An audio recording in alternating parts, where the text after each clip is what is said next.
kaos bola eksklusif merchandise Starting 11. Order sekarang, klik link di deskripsi. When they're down, when they are terrified,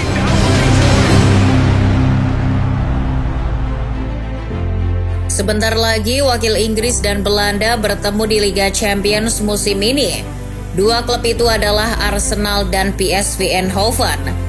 Tentu saja Mikel Arteta yang awalnya diragukan di Arsenal karena The Gunners gagal melaju ke Liga Champions pada musim 2021-2022, kini Arteta seakan tidak mau sekedar lolos saja.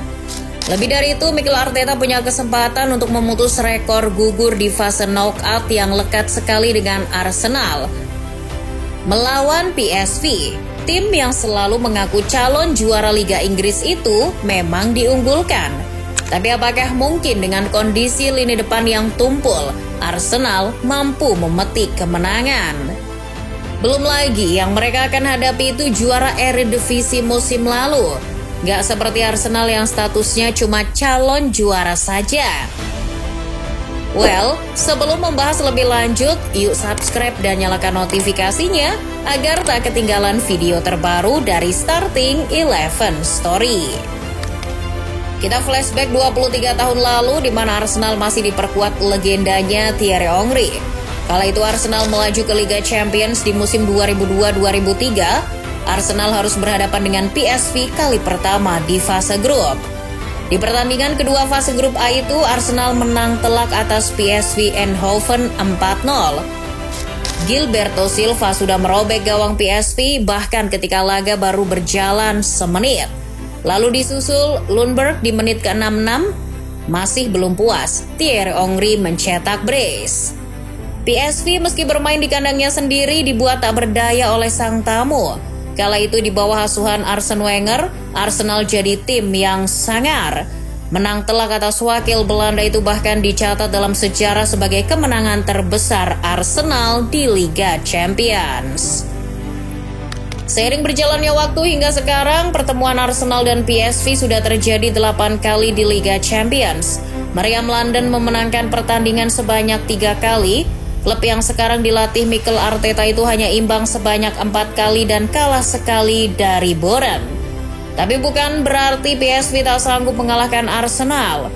2 musim lalu ketika kedua tim bertemu di Liga Eropa, di mana saat itu PSV ditukangi Ruud van Nistelrooy. Mereka mengalahkan Arsenalnya Arteta, bahkan skornya cukup meyakinkan. Meski demikian, harus diakui Arsenal memang sejauh ini masih terlalu kuat bagi tim-tim Belanda. The Gunners pernah bertemu FC Twente, AZ Alkmaar, dan PSV. Namun di antara tim-tim tadi tak ada satupun yang unggul dari Arsenal.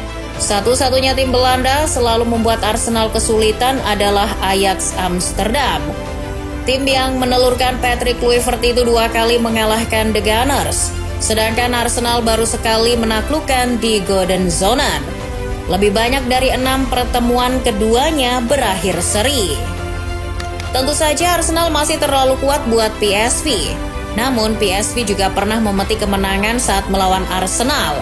Saat itu PSV yang dilatih Ronald Koeman berhasil menumbangkan Arsenal di Liga Champions di musim 2006-2007. PSV menang atas Arsenal 1-0 di leg pertama babak 16 besar. Sementara ketika bertandang ke Emirates Stadium, PSV menahan imbang sang tuan rumah dengan skor 1-1. Dari hasil ini PSV lolos ke 8 besar Liga Champions. Arsenal harus gugur di babak 16 besar Liga Champions. Tak cuma itu saja, PSV menyulitkan langkah Arsenal. Anak asuh Peter Bosz itu juga pernah menahan imbang Arsenal di penyisihan grup Liga Champions musim 2023-2024. Dari sini, PSV berpotensi jadi ganjalan bagi klub asal London itu. Terlebih PSV di bawah asuhan Peter Bosz itu sedang dalam performa yang cukup bagus, terutama di Liga Champions. Sebelum menekuk perlawanan Juventus di babak playoff, PSV juga sudah menghajar Liverpool. Raksasa Liga Primer Inggris itu dikalahkan oleh PSV dengan skor 3-2 di Philips Stadion. Sebuah catatan yang cukup bagus bagi PSV, meski Liverpool kala itu tak tampil dengan pemain utamanya. Belum lagi Arsenal mengalami tantangan yang hebat untuk bisa menang dari PSV.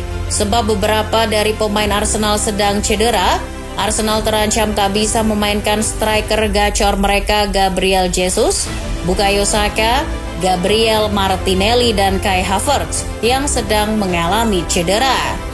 Pelatih asal Spanyol itu sedang dipusingkan sektor depan yang tumbang secara beruntun. Pertama dimulai dari Bukayo Saka dulu yang cedera otot paha belakang pada 22 Desember 2024. Pemain sayap kanan andalan Mikel Arteta itu harus menepi setelah Arsenal menang dari Crystal Palace. Kemungkinan hingga awal bulan April nanti Saka baru bisa main.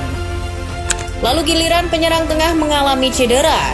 Gabriel Jesus mengalami robek ligamen cruciatum. Ia harus menepi hingga musim panas nanti. Begitu juga Kai Havertz yang harus menjalani perawatan karena cedera otot paha belakang. Lebih buruknya lagi, lini belakang Arsenal juga ikut-ikutan tumbang. Bek tengah Takehiro Tomiyasu harus menjalani perawatan intensif selama 6 bulan lebih. Pemain asal Jepang itu mengalami cedera otot paha belakang. Sejumlah pemain yang harus menepi di pertandingan penting sangat berpengaruh bagi Arsenal. Mikel Arteta sudah pasti akan memakai pemain pelapis untuk sektor depan. Kemungkinan besar Kai Havertz absen saat melawan PSV Eindhoven. Kai Havertz diperkirakan baru pulih di akhir musim nanti. Jelas ini akan mempengaruhi ketajaman di sektor depan The Gunners. Hal itu sudah terlihat saat laga lanjutan Premier League. Arteta justru memasang Mikel Merino sebagai striker, padahal Mikel Merino ini menurut Transfermarkt terbiasa berposisi sebagai gelandang tengah. Lalu di sayap kanan dan kiri Arteta memasang Nwaneri dan Trossard. Dari sini hasilnya bisa ditebak. Arsenal takluk dari West Ham di Emirates Stadium. Merino CS tak mampu menyamakan kedudukan hingga laga berakhir. Berbeda dengan Arsenal yang sedang morat-marit skuadnya, PSV justru sebaliknya.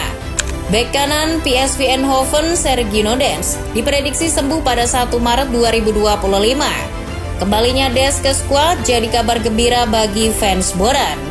Mantan pemain Barcelona itu memiliki peran yang sangat penting di lini pertahanan PSV. Des berperan penting dalam membantu klub memenangkan gelar Liga Belanda pada musim 2023-2024. Bila Des benar-benar bisa ikut main nanti, Arsenal bakal makin sulit menembus pertahanan PSV. Namun PSV juga mengalami hal yang sama seperti Arsenal. PSV akan kehilangan penyerang tengahnya Ricardo Pepi. Pemain berusia 22 tahun itu mengalami cedera lutut setelah mencetak kemenangan melawan Liverpool. Melansir dari Football, pelatih PSV Eindhoven Peter Bosz telah mengkonfirmasi bahwa Pepi akan absen dalam jangka waktu yang lama. Bahkan diprediksi Pepi bakalan absen hingga musim 2024-2025 berakhir. Sebab waktu pemulihan membutuhkan waktu 1 hingga 3 bulan. Masih ada satu lagi punggawa PSV yang mungkin bakalan absen. Pemain itu berposisi gelandang serang Malik Tillman. Ia cedera di pertengahan Januari dan belum dipastikan sampai kapan pulih. Melihat kondisi PSV, jelas kondisinya lebih baik ketimbang Meriam London yang pemainnya sedang terkapar cedera. Sulit bagi Arsenal untuk tampil maksimal dengan kekuatan apa adanya di sektor depan. Ancaman tersingkir di fase 16 besar tinggi. Mengingat pemain PSV saat ini dalam kondisi yang cukup baik, meski ada juga yang absen. Bukan tak mungkin PSV bisa mengalahkan tim asuhan Mikel Arteta. Nasib Arsenal bisa saja seperti Juventus di babak playoff. Wakil Italia itu harus angkat koper lebih dini setelah kalah dari tim asuhan Peter Bosz 3-1 di leg kedua. PSV menang agregat 4-3 dari Juventus. PSV Eindhoven pun berhak melaju ke babak 16 besar bertemu Arsenal. Kemenangan PSV tak lepas dari keberhasilan Peter Bosz meracik taktik dan gaya bermain. Pelatih kelahiran Apeldoorn, Belanda itu menggunakan strategi menyerang dengan formasi 4-3-3. Meski dalam beberapa kesempatan menggunakan 4-4-2 dan 4-3-2-1. Mantan manajer Olimpik Lyon itu punya kelebihan dalam hal umpan silang. Hal ini bisa jadi ancaman bagi lini belakang Arsenal. Meski Malik Tillman dan Ricardo Pepi absen karena cedera, Tapi masih ada Luuk de Jong. Pemain ini cukup subur dalam mencetak gol. Selain itu, kelebihan BOS memang terletak pada gaya bermain menekan. Pelatih PSV itu memang terinspirasi oleh Johan Cruyff. Namun yang membedakan dirinya dengan Cruyff di sisi pengembangannya.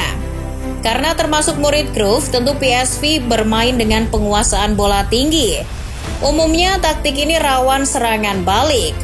Nah, inilah yang mungkin saja bisa dieksploitasi oleh Mikel Arteta yang cepat dalam beradaptasi. Dari segi taktik, rupanya PSV Eindhoven dan Arsenal punya kesamaan.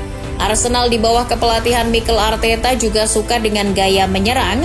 Tak heran bila Arsenal lebih sering menggunakan 4-3-3 daripada formasi lain.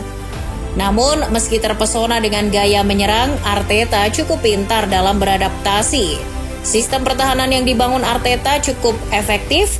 Berkat lini pertahanan yang solid, Arsenal hanya mengalami 1 kekalahan saja di Liga Champions. Kekalahan itu ketika melawat ke markas Inter Milan. Namun yang menarik, satu-satunya gol yang tercipta berasal dari kotak penalti yang dieksekusi Hakan Calhanoglu. Boleh dibilang pemain bertahan Arsenal tak mudah untuk ditembus. Buktinya saat melawan Inter Milan, tak ada gol lagi yang tercipta hingga peluit akhir babak kedua dibunyikan. Sementara dalam hal menyerang, Arsenal juga punya taktik tersendiri. Pemain Arsenal handal dalam mengirim umpan silang ke lini depan. Ini yang menjadi kekuatan Arsenal. Terbukti ketika melawan PSG, gol yang tercipta bermula dari umpan silang. Lalu Kai Havertz yang berlari dari luar kotak penalti menyundul bola itu ke gawang. Tak cuma itu saja, Arsenal juga jago dalam memanfaatkan bola mati. Gol kedua Arsenal ke gawang PSG tercipta bermula dari sepakan bola mati. Bola yang datang dari luar kotak penalti itu lalu diarahkan Bukayo Saka ke mulut gawang.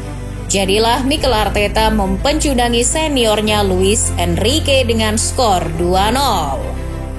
Tapi, meski punya taktik brilian, sektor depan Arsenal sedang tumpul. Bisakah Arsenal memenangkan laga melawan PSV di tengah dengan striker pelapis kedua?